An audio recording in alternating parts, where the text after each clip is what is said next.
कृषि उत्पादन बाजार समिति के द्वारा मानगो हाट के लगभग 142 दुकानदारों को नोटिस जारी किया गया है। नोटिस के माध्यम से यह कहा गया है कि इस क्षेत्र को अतिक्रमण किया गया है और इन लोगों को अतिक्रमणकारी बताया गया है। हालांकि दुकानदारों द्वारा साफ कहा गया है कि जो इल्ज़ाम उन पर लग रहे हैं वह सरासर गलत है, क्योंकि इन दुकानदारों के माध्यम से महसूल दिया जा रहा है और कई दुकानदारों के द्वारा महसूल की रसीदें भी दिखाई गई है।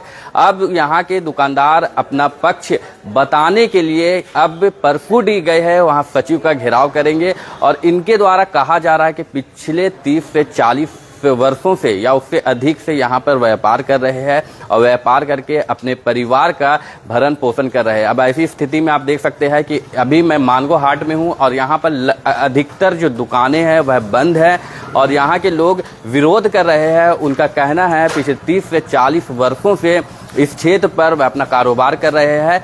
नोटिस के माध्यम से 15 दिनों का अल्टीमेटम दिया गया है कि 15 दिनों में अपना पक्ष रखें और अन्यथा या तो इन दुकानों को कहीं शिफ्ट किया जाएगा या तो अतिक्रमण कहकर इसे तोड़ दिया जाएगा। अब इस मानगो हाट के लगभग 142 दुकानदारों को नोटिस जारी होने के बाद इन लोगों का विरोध जारी है और विरोध प्रकट करने के लिए दुकानदार जितने दुकानदार हैं सभी परसुडी पहुंचे हैं सचिव का कार्यालय को घेराव करने के लिए।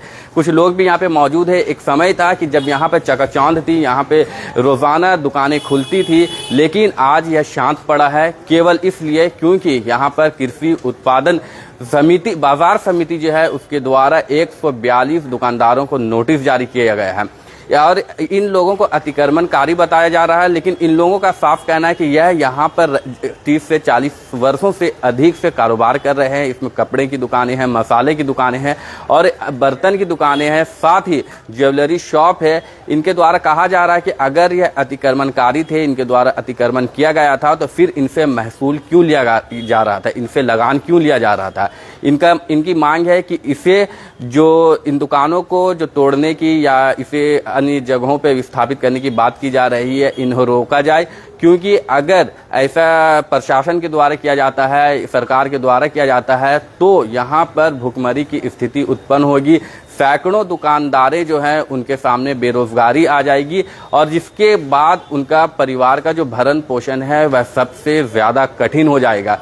अब मैं कैमरा के माध्यम से दिखाना चाहता हूँ कि जिस गली पर एक समय में चकाचौंध हुआ करती थी, लेकिन आप आज देख सकते हैं कि यहाँ की स्थिति क्या है। यहाँ पर जितनी भी दुकानें हैं सभी बंद है और जितने दुकानदार हैं सब विरोध प्रकट करने के लिए परसुडी सचिव कार्यालय पहुंचे हैं और वहां पर घेराव करेंगे।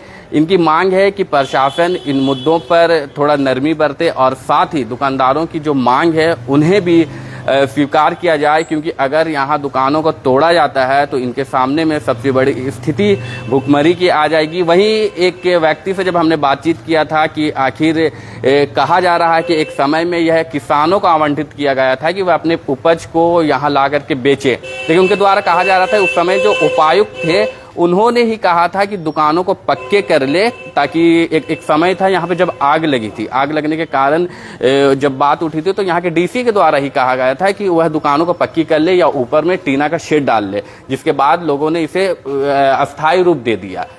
अब उनका कहना है कि यह आरोप सरासर गलत है। अब देखना यह है कि इसमें यहाँ के जो सरकार है और साथ ही जिला के प्रशासन है वह क्या करते हैं, क्या विकल्प निकालते हैं, क्योंकि यहाँ पे सैकड़ों दुकानें हैं। अगर दुकानें टूटती है तो फिर इनके सामने भुखमरी की स्थिति सामने आ जाएगी।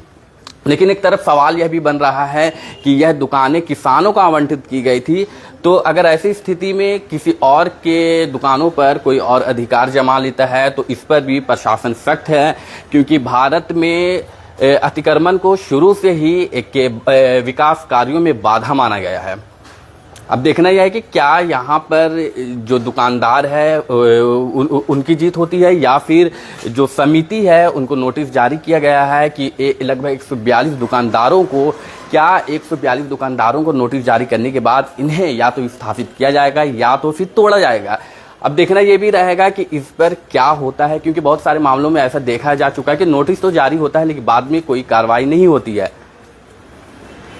देखिए पूरा जगह सुनसान है। यहाँ पर जब पहले लोग आया करते थे तो मोटरसाइकिल से भी लेकर के जाने में काफ़ी कठिनाइयों का सामना करना पड़ता था।